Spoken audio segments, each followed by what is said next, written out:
এই বাবা, তুই ছাতাটা খুললি কেন? আমরা রথ টানবো কিভাবে? আরে আজকে উল্টো রথ না, এই রথটাকে আবার উল্টো করে বানাতে হবে।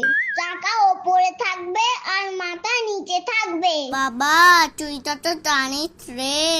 আরে এটা কোনো ব্যাপার? এটা তো কমন সেন্স। তুই বড় হ, তারপরে বুঝবি। এই বাবা, না আমাকে রথে উল্টো করে হাঁটতে হবে? এই তোদের হলো কখন থেকে বাইরে? তুই রথের চাকাটা খুলে ফেললি কেন? কেন? তুই তো বললি আজকে উল্টো রথ, তাই তো চাকাটা উল্টো দিকে লাগাচ্ছিলাম। তোর কোনো কমন সেন্স নেই? চাকাটা মাথায় লাগালে আমরা রথ টানবো কিভাবে? তাহলে তুই কেন বললি আজকে উল্টো রথ? আরে বাবা, উল্টো রথের দিন জগন্নাথ ঠাকুর মাসির বাড়ি থেকে নিজের বাড়ি ফিরে আসে।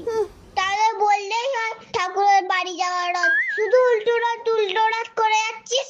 আরে তোরা চুপ কর তো। চল তাড়াতাড়ি চাতাটা লাচি আমরা পেরিয়ে পড়ি। আবার বাড়ি যেতে তো মেলায় যাবো।